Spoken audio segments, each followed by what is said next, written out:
Okie dokie, time for one of the key encounters in this game.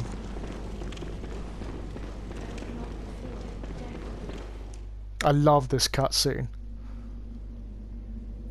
Look at that, it's beautiful, isn't it? That altar will have significance much later on.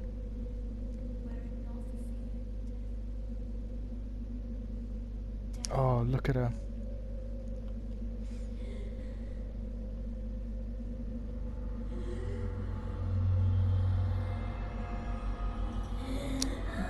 The particular beast she becomes is beautiful. It's absolutely beautiful.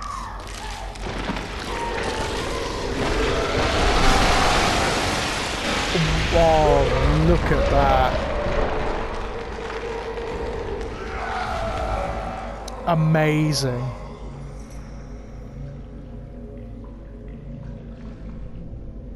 Oh, look at her. Gorgeous. I love it. Absolutely love it. Okay. Right.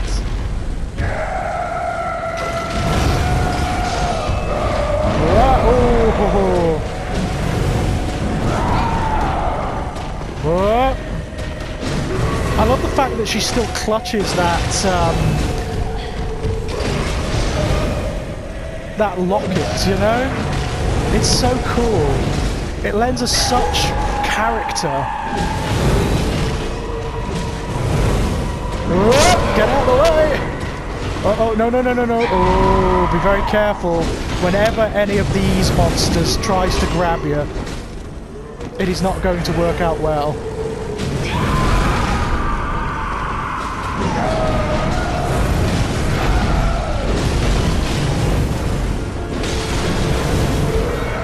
Oh.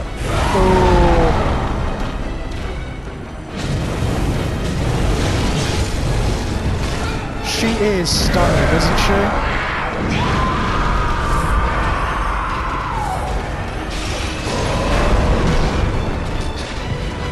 Oh. Right. Here we go. Oh, she's going bananas.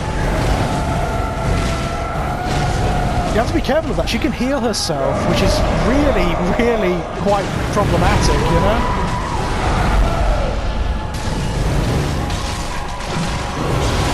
Oh, brilliant. Yeah. Oh, bloody hell.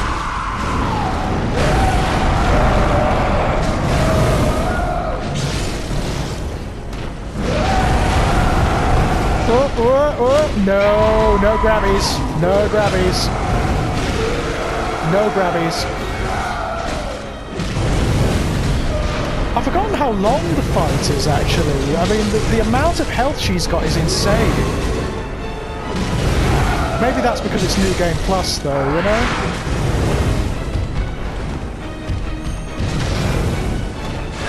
Uh-oh. Uh-oh. Whoa! Out of the way, Henriette. She's gonna grab you. That's a healing move, we don't want that, if we can help it. All of that, the sort of feathery nonsense around her, has the effect of shrouding her, so you can't always see what she's doing. It's really clever.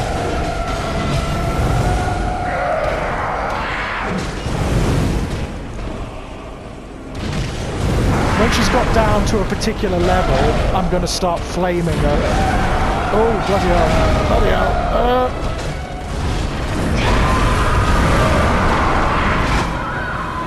That's a move you desperately want to avoid.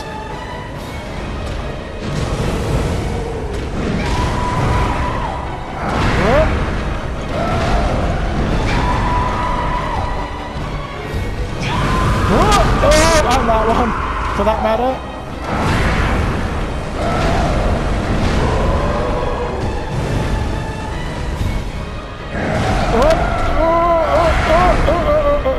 I'm stuck. Oh, not good. I got properly stuck there.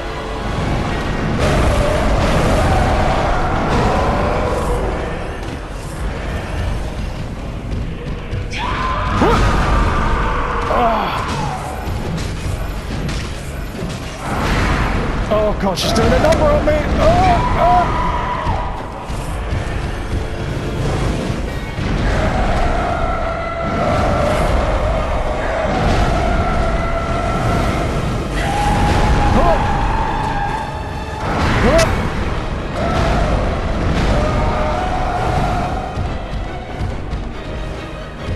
Oh, she's gonna charge. Oh, no, no, no, no, no. She's doing a healing thing. Stop it. Stop it. No. That's awful. I hate that move.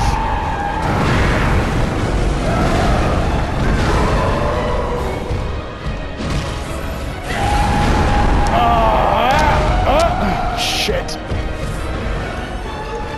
No, no, no, no. Oh, no, that's bad. That is evil. Look how quickly she heals. I'd forgotten about that.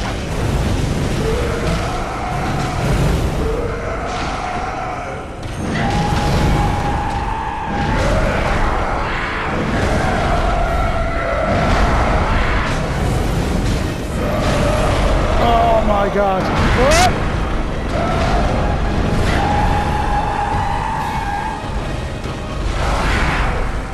Oh!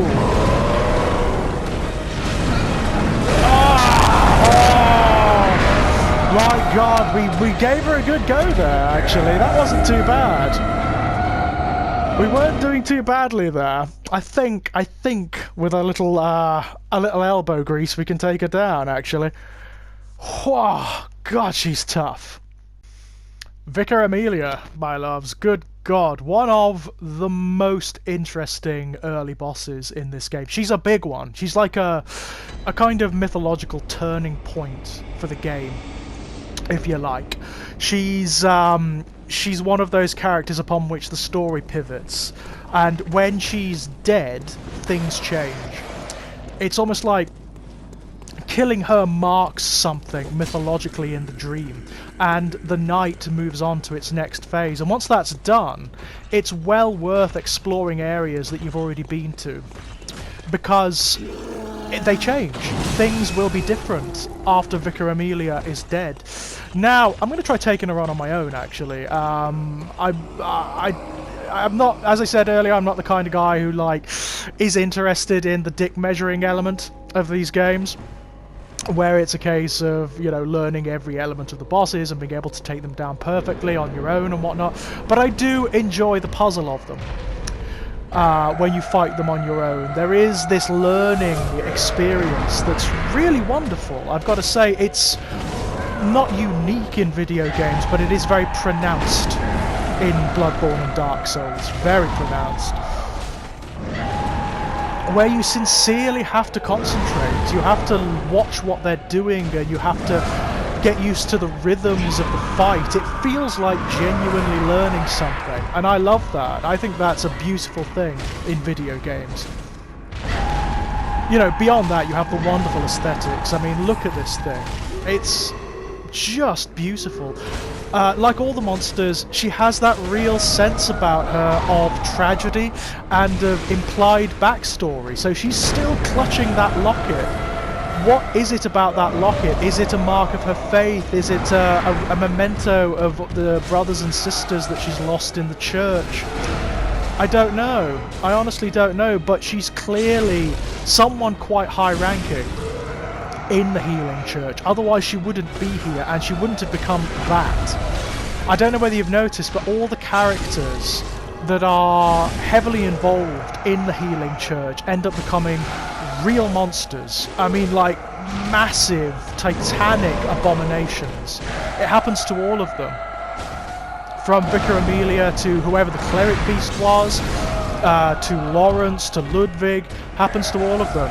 They are the most deformed and the most epic monsters, because of course for them the blood ministration is a matter of faith.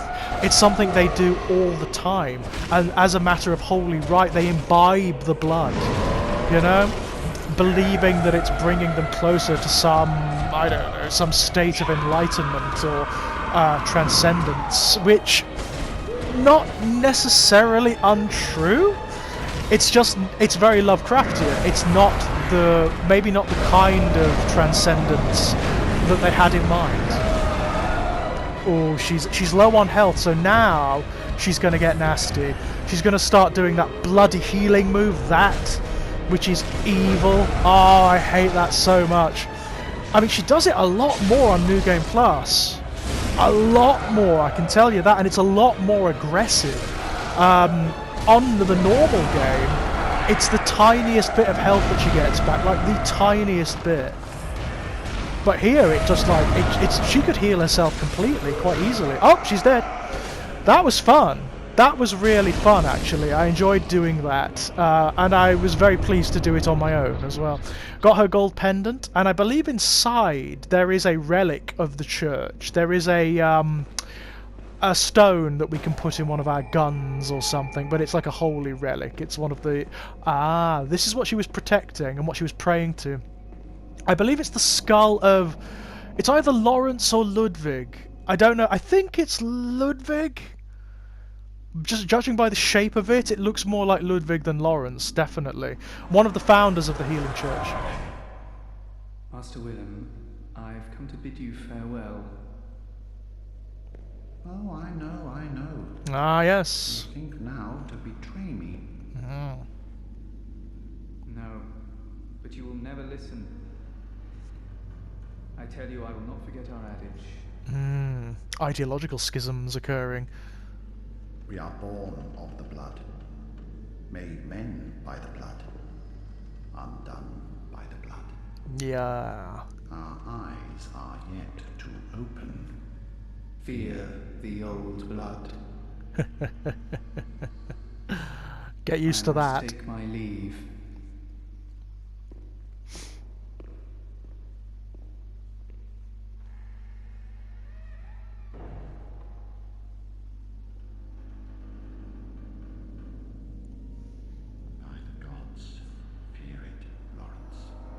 So that was Bergenworth. That was the college that founded blood ministration, but also rejected it as a corrupt form of transcendence, and went on to find their own means, which often involve like surgically and occultly stapling eyes to themselves. It's really weird and bizarre. But yeah, Lawrence was one of the founders of the Healing Church. He's one of like the arch saints and prophets of the Healing Church, who went on to essentially become one of the founding figures of Yharnam itself. Oh, she's asleep. Hello. Thank you. Welcome home, good hunter. I must have drifted off. Nothing in this game is arbitrary. So. Oh yeah, the hair ornament. What is this? I can't remember. Not a thing, only I feel. A yearning, something I never felt before. That's because this is from her real self, or her physical self. This isn't even the real doll, Hunter, this is a dream of the doll. Could this be joy?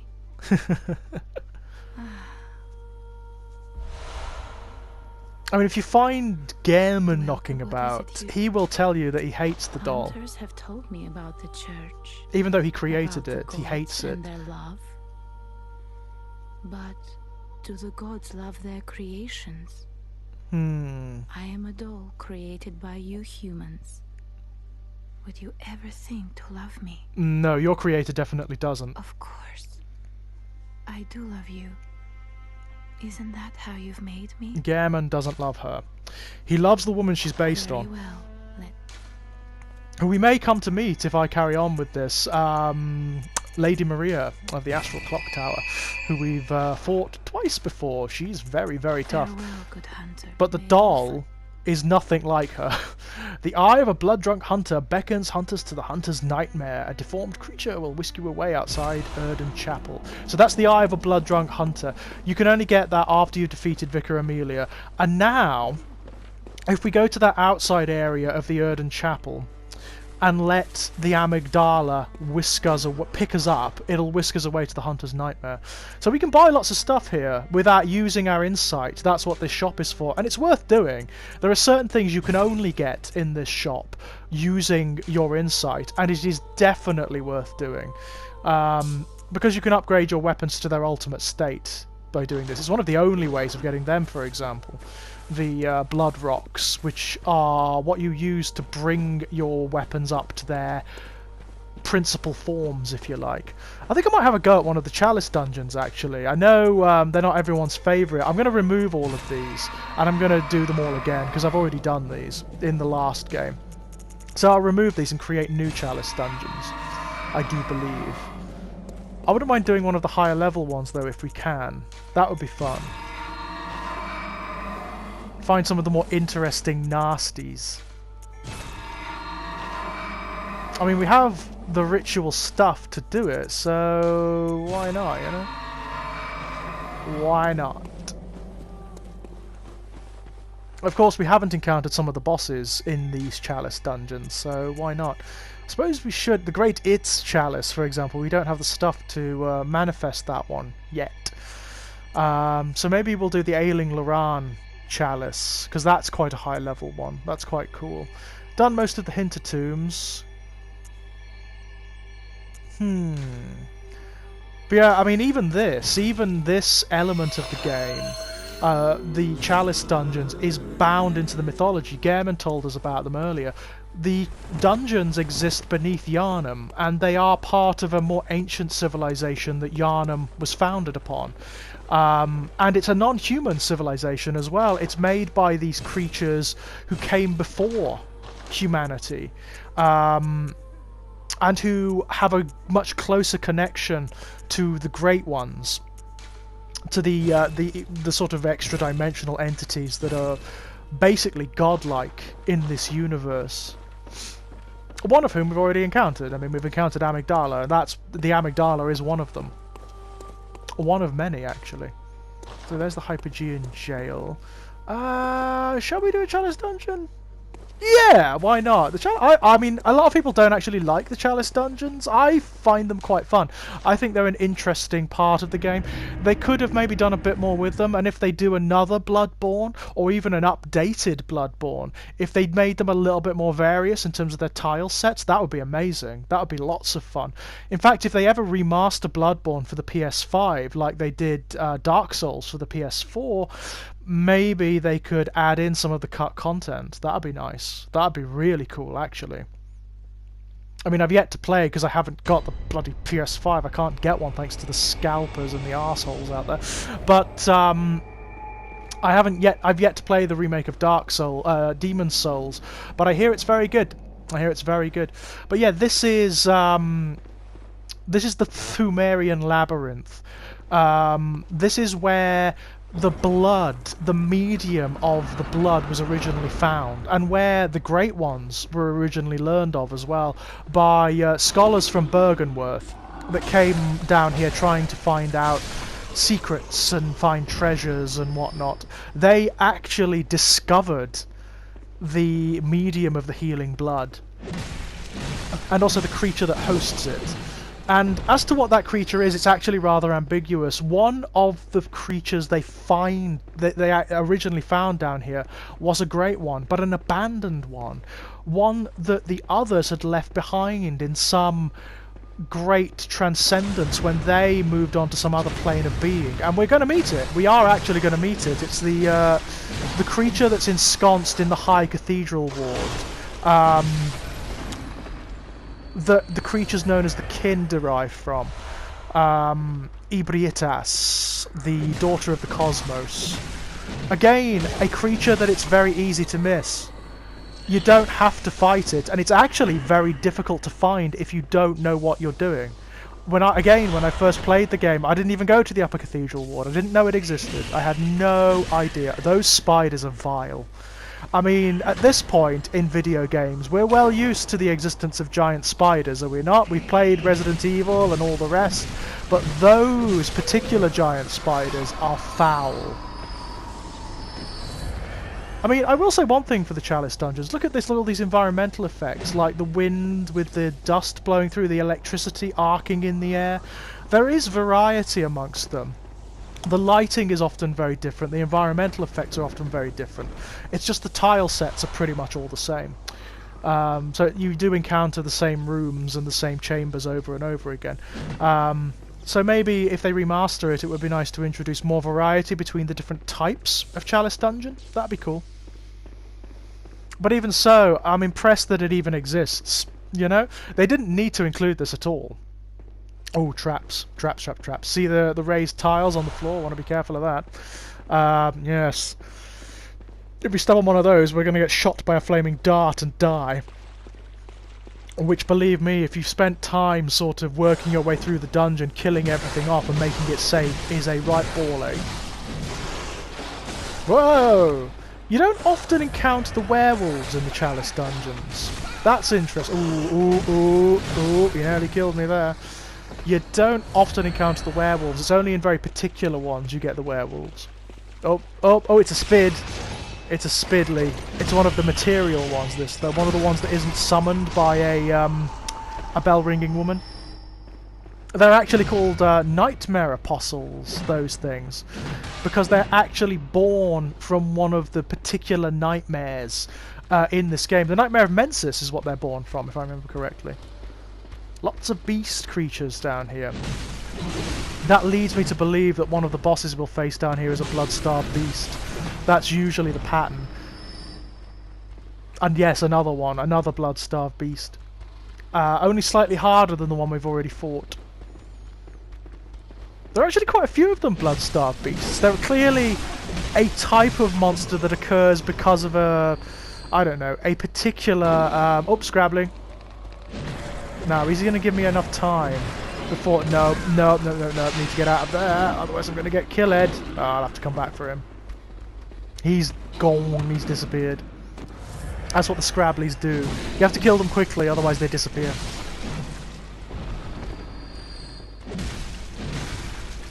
Yeah, so the blood-starved beasts obviously are created by a particular process. I mean, I imagine the clue is in what they're called, blood-starved. So maybe they're beasts that either haven't fed on blood enough or haven't had enough in the way of ministrations of the healing blood to fully form them, which is why they become all sort of ripped and cenobitic and agonized, you know? It's kind of cool. Again, implication of storytelling. That's what these games are all about. It's so sophisticated, and it's something that really only video games can do. It's a form of storytelling that's almost entirely unique to video games, and I kind of love that. Okay, and where are we? Oh yeah, we're here. This is where the bell-ringing woman was, isn't it? I mean, that's another thing with the Chalice dungeons. They can be a little bit tricky to navigate without a map. Obviously, there is no map in Bloodborne, so they can be a little difficult to get through. I've often gotten lost in some of the bigger ones. Often. Hello.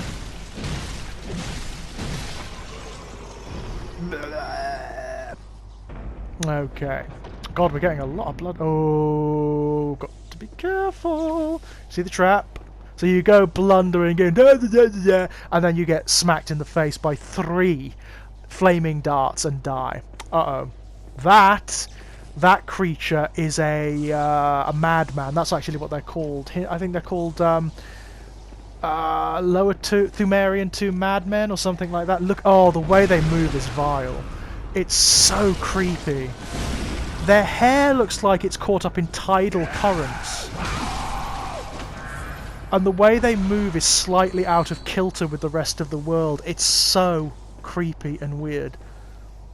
They're designed to make you panic. They have this weird skittery kind of movement that's incredibly fast, where it looks like they're teleporting from place to place, or like there's frames missing from their animation. It's incredibly creepy. Again, implication of storytelling. It seems to suggest that they are remnants of the original Bergenworth expeditions into the labyrinths that were driven mad. Got lost down here, got sealed down here, and were driven mad. And have had to sustain down here in that condition. Brilliant stuff. Absolutely brilliant stuff. I mean, that wasn't even the main tomb, that was just an annex of it. To get some of the arcane materials for the rituals. So you find that quite often. There are also ways of getting unique versions or upgraded versions of the weapons from down here. which is kind of cool. My god, we've got a lot of blood echoes. Okay, any secrets here? There are secret walls as well in the dungeons, and there's often very interesting stuff behind them, so it's worth checking. Hello. What manner of tomb is this one? Oh, it's this pattern, it's this layout. Okay. Well, normally you get enemies teleporting in, but there's quite a few here, so maybe that won't happen. Maybe it's just a case of dealing with them one-on-one and trying not to get them all come at you as a horde, which is difficult because there's one of the big ones behind the pillar. If I rampage in there, he'll scream, and all of these guys will come running at me in a state of frenzy with certain upgrades, so that's not good. We need to draw them off one or two at a time. Wow. A bit more aggressive than they were in Old Yarnum. I love the vocalizations. That sort of bestial growl is awesome. God, the blood, it goes everywhere, doesn't it? I mean, forget Resident Evil. I mean, the amount of filth and other creatures' bodily fluids that you get over you, I mean, that you actively inject into yourself for that matter, if you come out of this without some hideous, hideous disease, then you're doing well. Oh, the big one. Need to kill the big one. They're not as tough as they look. Again, they're one of those monsters that's more designed to make you panic. They can do a couple of like frenzied moves where they slash you to hell and take away almost all your health in one combo, but they're not that bad. As long as you catch them and don't let them respond, you're fine.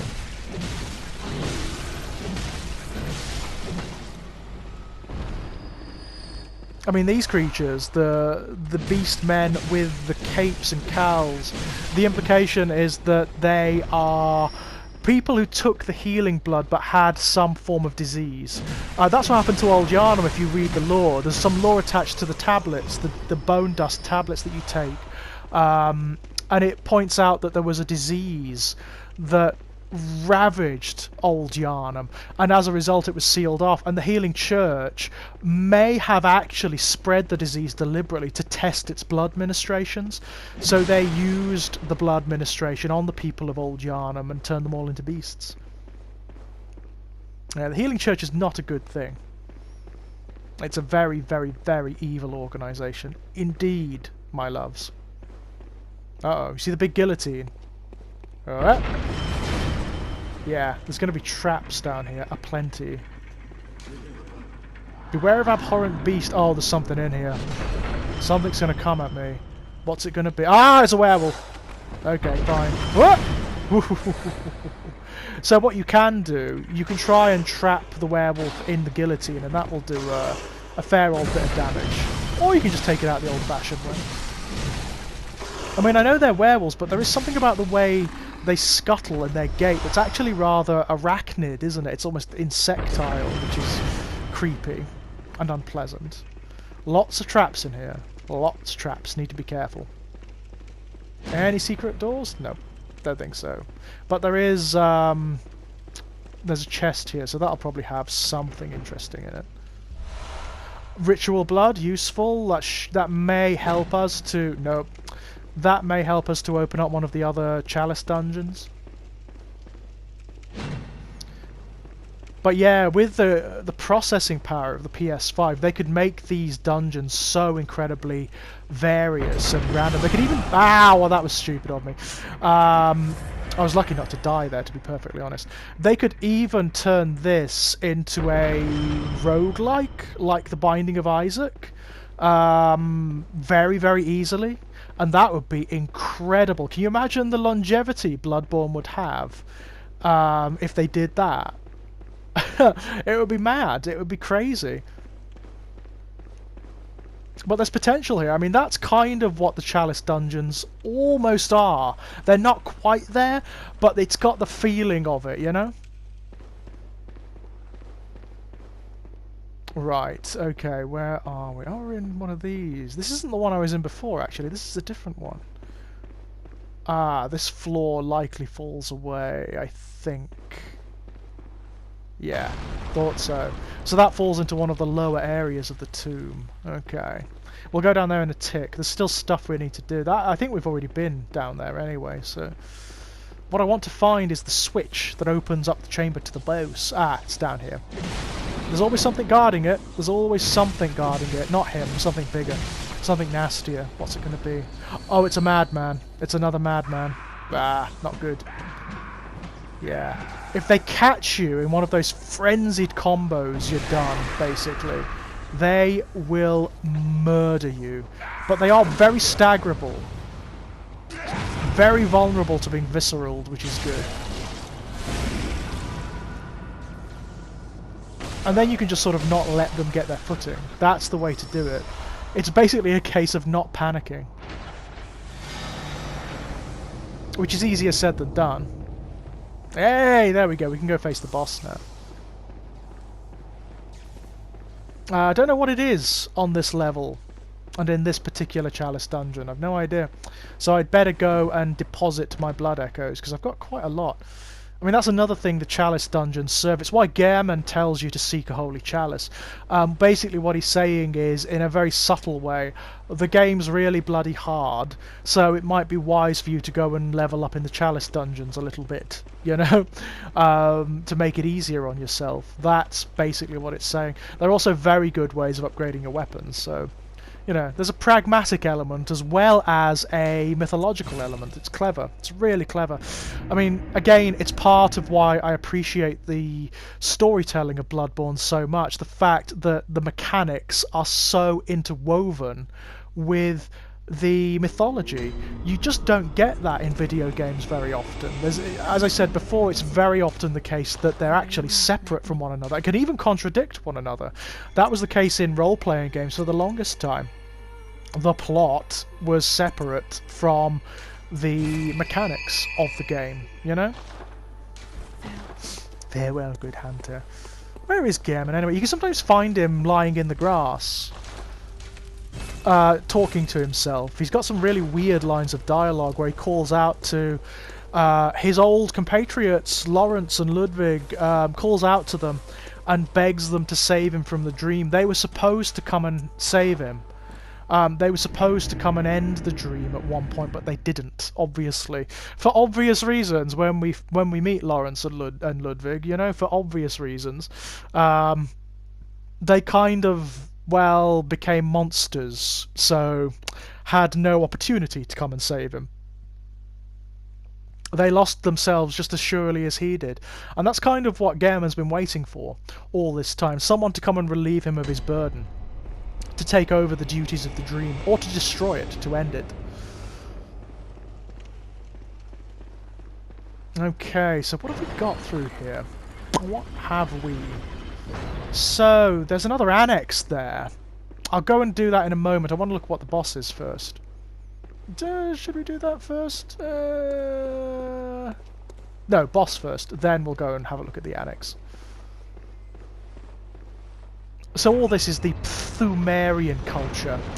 Oh, it's you, the beast-possessed soul. We saw him, remember, down in the pit. We stabbed him in the back because he's very, very vulnerable to viscerals. That's how you defeat this creature, by the way. You just visceral the hell out of it, and it dies. It's catching it, though. It can be quite tricky. There, that'll do it. There we go. And this is quite a tough version because of the level of the labyrinth we're on. This is quite tough. He's got quite a bit of endurance. When you face him on one of the lower levels, he's actually really easy. Or that attack there can kill you in one hit. I love the fact that he's got a bit of pyromancy going on as well. That's kind of cool. Okay. Look at the battle damage that appears on him. It's brilliant. The wounds and everything. He's very sort of demonic, isn't he? I wonder what the beast-possessed soul, I wonder what the background for this guy is. Like what the implication is for him. The fact that he's pyromantic is interesting. Very interesting. I mean, if you've got the runes on that I've got, you can keep visceraling him and healing yourself at the same time. That makes it very difficult for him to break out of that cycle. Uh-oh. He does have an upgraded form, though. If you don't kill him quickly, he will sort of cast a spell on himself and become incredibly ferocious. Oh, I had an opportunity to visceral him there, didn't take it. Oh well. There we go. Oh fuck, I didn't do it. Oh well. There we go. I mean, even when they're relatively easy like this guy, you've still got to be careful, because they still often surprise you. They'll do something entirely unexpected, like leap at you from across the screen. I'm sure he's also got a flame breath attack, which is quite devastating. But yeah, apart from that area we've already encountered him as a normal monster, you only ever encounter this guy in the Chalice Dungeons. And there he goes. That's him done. First boss of the Chalice Dungeons. Yes, very slaughtered. We've got a Bloodstone Chunk. That's awesome. Oh, that's brilliant. We can go and upgrade quite heavily now from that. We could take one of our weapons to the ultimate state. That's brilliant. And maybe that's what we'll do the next time, my loves. Until then, bye bye bye bye bye.